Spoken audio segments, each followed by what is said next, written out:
Halo guys, welcome back with me Genshin di Hako Iso.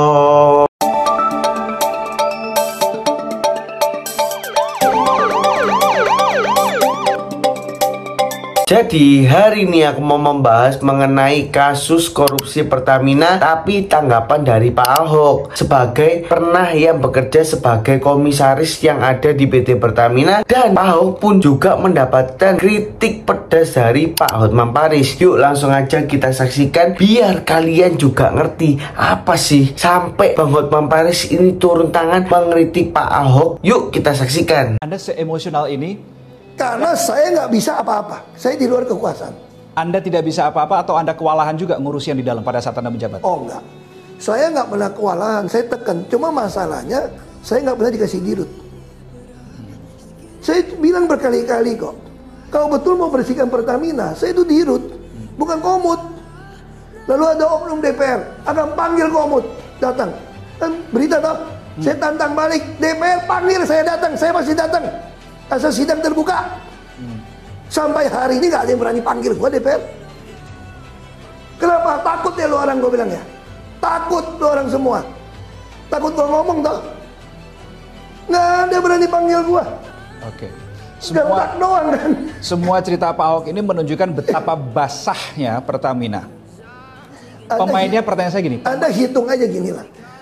Pertamina masih ekspor minyak. Masih jadi OPEC. Organisasi pengekspor minyak.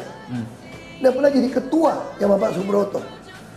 Untungnya tidak pernah. Kalau kali ini aku setuju sama Pak Ahok. Karena kenapa? Kalau terjadinya sidang terbuka dengan catatan atau data-data yang dimiliki oleh Pak Ahok tentang PT Pertamina atau apapun korupsinya siapa, pelakunya siapa, itu menurutku akan mendapatkan nilai plus dari masyarakat. Karena kenapa? Sedangkan kalau misalnya sidangnya terbuka, otomatis kasus ini tuh bakalan viral dan heboh banget. Dan masyarakat pun bisa ngerti kasus yang terjadi di Indonesia ini. Dan korupsinya di PT Pertamina kali ini tuh nggak main-main loh guys, besar banget. Ternyata itu 900 jutaan triliun gitu loh. Dan itu menurutku udah nggak manusiawi ya. Karena kenapa? Sekarang yang kemana aku bilang, orang di Indonesia ini mengalami krisis keuangan tuh banyak banget. Dan kejahatan di mana-mana pun juga banyak banget. Jadi buat pemerintah ini, aku juga ngasih saran, ya udahlah nggak apa-apa sidang terbuka. Jadi pelaku-pelaku korup ini bisa langsung ketangkep dengan data-data yang dimiliki oleh Pak Ahok. Dan aku setuju banget.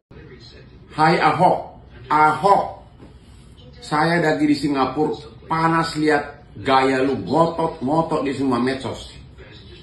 Kamu kan komisaris, apalagi komisaris utama dengan gaji miliaran di Pertamina. Tugas komisaris adalah termasuk mengawasi pelanggaran yang sekecil apapun. Apalagi ini mega pelanggaran. Benar-benar pelanggaran yang sangat besar. Sekiranya pun kamu tidak tahu, setidaknya kau harusnya mengatakan minta maaf kepada publik. Terlepas dari apakah kau bersalah atau tidak. Tapi gayamu itu ngotot. Aduh, Ahok kamu. Ya, malu dong, itu tugas kamu komisaris. Komisaris itu digaji untuk mengawasi bahkan pencurian 1 sen pun. Ya, itu juga tidak boleh luput dari pengawasan komisaris. Ini contoh, apalagi ini mega proyek. Kalaupun kamu tidak tahu atau tidak bersalah, setidaknya kau mengatakan saya mengucapkan turut bersalah atau minta maaf kepada masyarakat Indonesia. Lebih jantan lagi kalau kau mengembalikan semua gajimu. Ahok, jangan ngotot kamu. Emang lu siapa sih? Siapa sih lu di Indonesia ini, Ahok? Ngotot kayak apa lu? Lu nggak ada apa-apanya kok.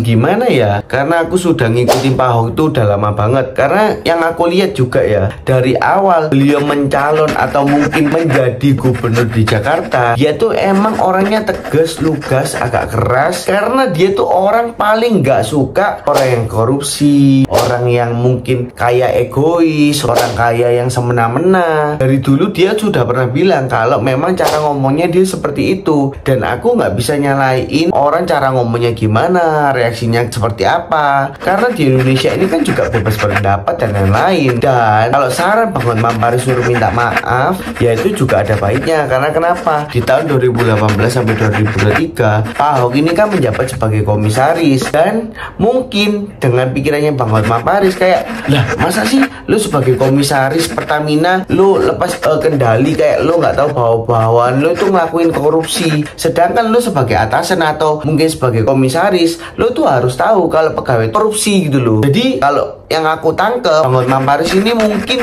juga jengkel lah ngeliat sikapnya Pak Ahok, karena kayak lu tuh dulu pernah di bagian seperti itu tapi lu nggak tahu, sekarang lu cuap-cuap atau keluar-keluar dengan lu yang sebenarnya harus tahu gitu loh. Mungkin kayak gitu. Dan yang kedua, kalau sampai Bang Hotman Paris ngasih saran kayak Pak Ahok tuh harus mengembalikan semua gajinya, itu menurutku kurang bijak. Karena kenapa? Pak Ahok ini kan juga sudah berkontribusi di Pertamina juga sudah lama banget. Jadi awal masuk Pak Ahok ke Pertamina, itu Pertamina mengalami kerungkatan atau mungkin penurunan omset yang sangat drastis. Tapi dengan adanya Pak Ahok masuk, omsetnya tuh naik lagi gitu loh. Jadi kalau misalnya harus mengembalikan gaji, itu menurutku kurang bijak sih. Saya dengan datanya akan penjarakan kalian semua.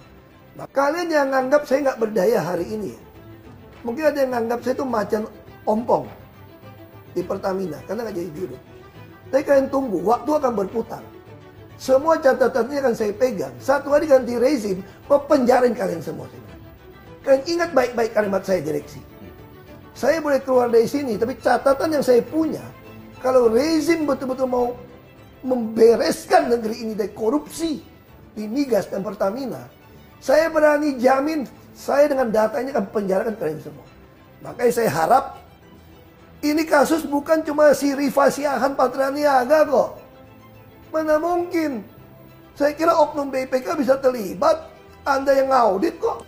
Si Rifa tuh pernah maki kau, gue dirut, udah pecat tuh gue bilang. Kalau menurutku ya, Pak Ahok ini ada niat baik. Ya kalau tak lihat juga Pak Ahok ini beneran tulus mau membantu pemerintah. Jadi yang aku setuju dengan kata-kata Pak Ahok itu, mungkin yang pelaku utama Rifa Siahaan itu emang gak hanya satu orang. Karena dengan dana segitu yang kemarin aku bahas, aliran dananya itu kan banyak banget. Itu butuh beberapa kayak rekening atau apa, atau orang lain supaya gak di-track oleh pemerintah atau pihak bank. Nah itu aku setuju. Cuman mungkin Ahok waktunya telat. Karena kenapa? Kenapa kok baru ngasih tahu sekarang? Ya mungkin yang tadi Pak Ahok bilang ya, kayak dia ngerasa kayak orang-orang di PT Pertamina itu ngerasa ngerendahin Pak Ahok. Karena Pak Ahok tuh udah nggak punya kuasa yang benar-benar tinggi. Makanya kayak Pak Ahok tuh bilang kayak giginya ompong, kayak macan ompong dan lain-lain. Itu ya bisa jadi. Yuk langsung aja kita saksikan ke video selanjutnya. Ahok itu adalah ketua Dewan Komisaris dari holding company, perusahaan induk yang mengawasi semua grup Pertamina. Waktu dia mengundurkan diri, tidak ada keluhan apapun. Tidak ada keluhan apapun. Tidak ada keluhan apapun, baik ke DPR maupun kemanapun. Gak ada alasan takut. Kalau kau takut berarti kau pengecut. Malah langsung pindah ke ikut mendukung 03.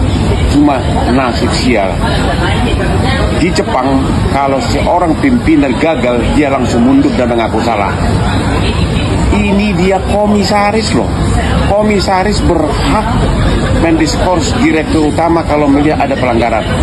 Sekarang kau cuap-cuap seolah-olah kau manusia suci. Waktu kau mundur, kau dengan tenang mengambil uang bonus. Nah kan yang tadi aku bilang, mungkin Bang Hotman Paris ini kesel. Karena kenapa? Dulu lu sebagai komisaris atau mungkin ketua pimpinan yang ada di PT Pertamina yang mengawasi semua job desk atau mungkin gerakan semua bawahan lu, sebenarnya itu lu tuh harus tahu kayak apa yang dilakuin dan lain-lain gitu loh. Tapi lu sebagai komisaris kok lu nggak tahu gitu loh. Sedangkan lu sekarang marah-marah, cuat-cuat karena kayaknya ada korupsi ini viral gitu kan. Yang aku tangkap tangkap kayak gitu. Nah sekarang gini Bang Hotman Paris juga mau ngomong gitu loh. Ya kalau mungkin namanya manusia itu pasti ada lalainya. Mungkin Pak Ahok itu waktu itu sedang lalai, atau mungkin dia lagi kecapean atau gimana. Dan aku nggak tahu, aku juga nggak ngasih statement pembelaan atau gimana. Dan menurutku Bang Hotman Paris juga ada benernya. Sebenarnya sebagai Pak Ahok yang sudah pernah menjabat di sana, ya gimana caranya itu usaha untuk memperbaiki keadaan, bukan malah manas-manasi atau gimana. Mungkin maksudnya seperti itu. Dan aku nggak nyalain sama sekali, karena ya Bang Hotman Paris juga ada bagusnya sarannya gitu loh. Biar kedepannya juga sebagai pemimpin atau leader harus paham nih gimana caranya supaya nggak terjadi hal seperti ini lagi. Dan aku setuju. Gimana ya, aku mau ngasih saran aja ya. Jadi di era sekarang memang tuh banyak penjabat-penjabat korup yang korupsi, tapi masih belum kelihatan aja. Ya masih kelihatan cuma PT Pertamina. Nah aku cuma ngasih saran aja buat kalian warga atau rakyat, kalian tuh harus melek juga, ngerti berita dan lain-lain. Jadi kalian tuh juga bisa menilai mana yang benar, mana yang salah dan lain-lain gitu kan. Dan dari kasusnya Pak Ahok sama Bang Hotman Paris kita tuh bisa belajar. Belajarnya apa? Kita mungkin ya tadi aku bilang sebagai ketua pimpinan atau mungkin ketua kayak contohnya manajer di kantor atau apapun itu, harus ngerti job desk yang dilakuin sama pegawai-pegawainya atau bawah-bawahnya. Apa yang dilakuin pegawai-pegawainya atau bawahnya tuh harus paham biar terjadi hal seperti ini lagi. Dan sebagai leadership ya harus berusaha gimana caranya kayak mengontrol suasananya agar suasananya itu nggak panas dan bisa diselesaikan dan terpecahkan. Mungkin yang tadi aku tangkap kayak gitu. Nah buat kalian nih, buat kalian yang baru bergabung juga di channelnya Chenzy, kalian tuh wajib follow, like, comment, and subscribe biar aku lebih bisa memberikan video-video terbaik sehari-harinya untuk kalian semua. Bye bye.